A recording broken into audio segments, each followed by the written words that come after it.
justicia, que sus derechos realmente se respeten para nuestros niños. Los niños que tenemos que tener derecho a la salud, que digan a sus padres y a todas las personas que respeten nuestros derechos. Somos niños y deben respetar. Cuando asumes el rol de ser papá o mamá, nace un amor incondicional por los hijos e hijas, un amor que no se compara con nada.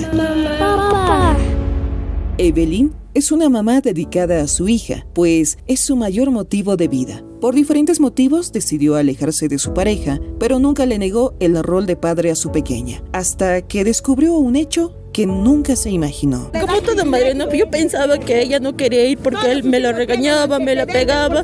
Yo pensaba que era eso. Nunca se me imaginó y me llegó a la cabeza que su pobre papá le haga eso. Quien debería de haberla protegido, cuidado, resguardado.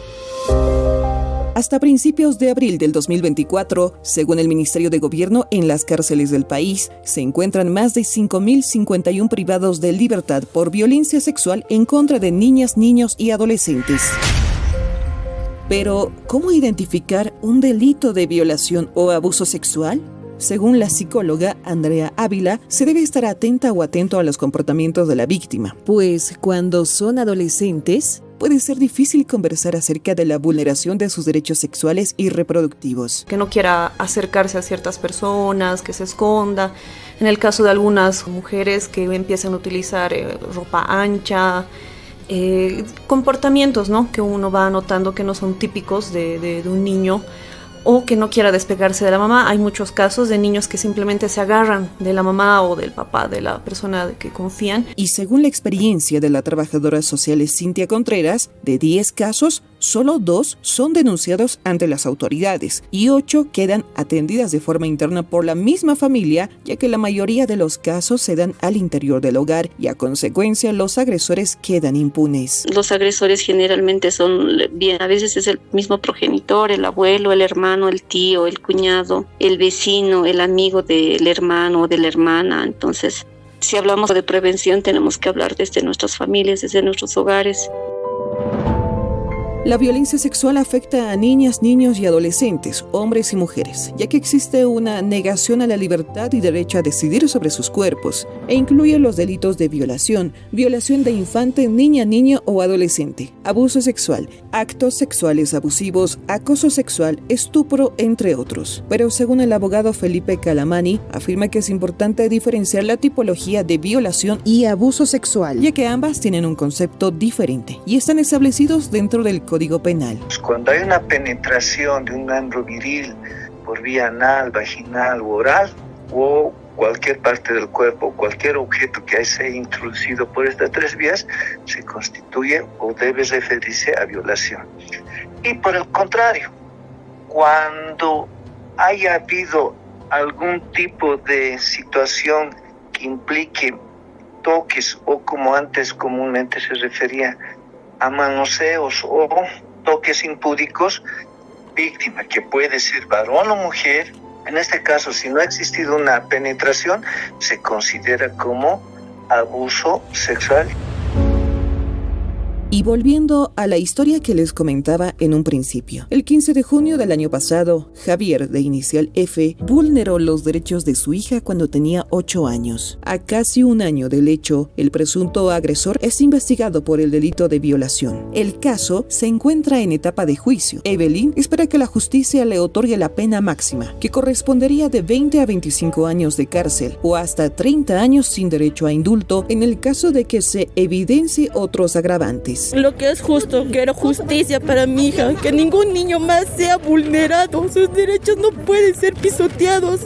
Mi hija merece justicia, no puede este hombre salir libre, yo solo quiero justicia para mi pequeña, nada más. Si el caso de violación o agresión sexual pasó hace un tiempo atrás, entonces se debe colectar todas las pruebas hasta llegar a la etapa de juicio, en el marco de la imprescriptibilidad, es decir, ningún agresor o agresora debe quedar impune. Según la trabajadora social, los agresores aprovechan la ausencia de la familia, ya que en la mayoría deben salir a trabajar. Ambos trabajan y entonces se quedan los hijos solos en casa y es donde se genera, ¿no?, este tipo de violencia. Por ello, a través de las lenguas originarias, aymara, quechua y guaraní, padres y madres de familia coinciden en la siguiente frase: yo quiero a mis hijos e hijas, por eso que en mi ausencia no se repita la historia. Nayah wawanaka harwal munasta ukatwa nayahana kanja ukasa hani hukampi akanakaj utijaña pakiti. Noqa ashkata munakuni wawasnita. Chayrayku mana kaypi kaqtiqa amaña kachunchu kay hina kawsay. Che au cheral hare cherajireta. Baitima ay kuaype llave hokunay abe toiko. Patitam patitam paskanita patitam patah patah patitay karam karam kanitay paskanita patitay.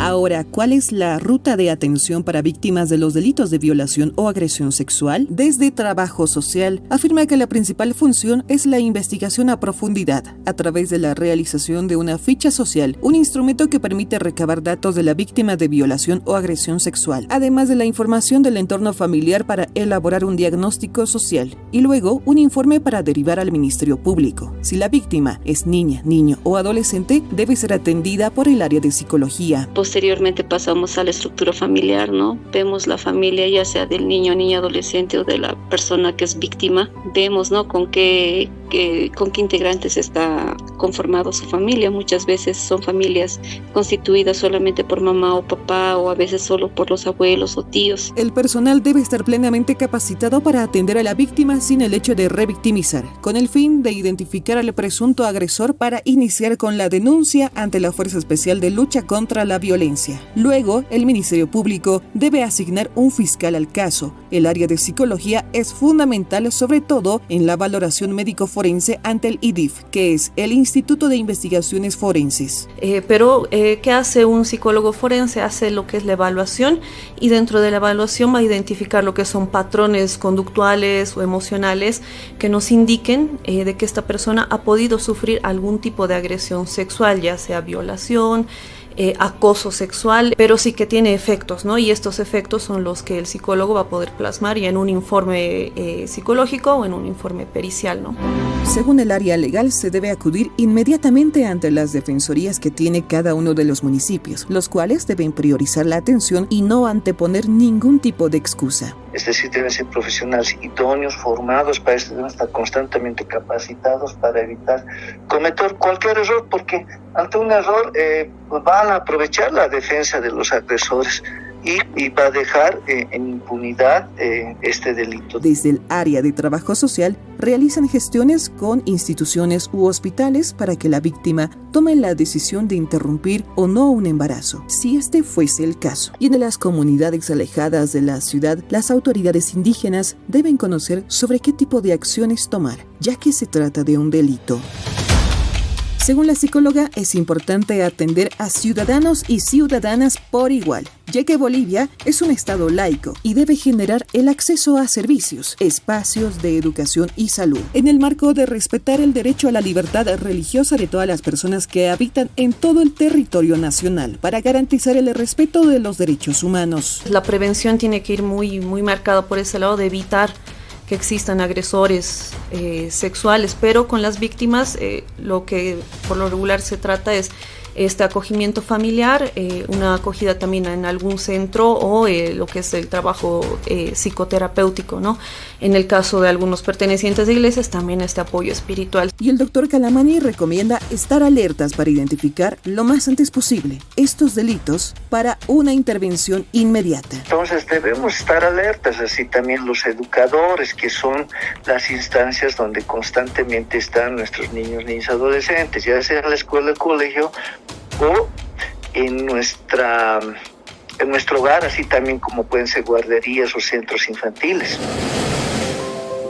Y por último, salimos a las calles para realizar un sondeo y escuchar si la población tiene conocimiento de cómo prevenir estos delitos o cómo debe ser la relación entre padres, madres, hijos e hijas. Ver y principalmente conversar con alguna amiga, algún amigo, qué sé yo, su compañero de trabajo, si es que está atravesando por algún problema.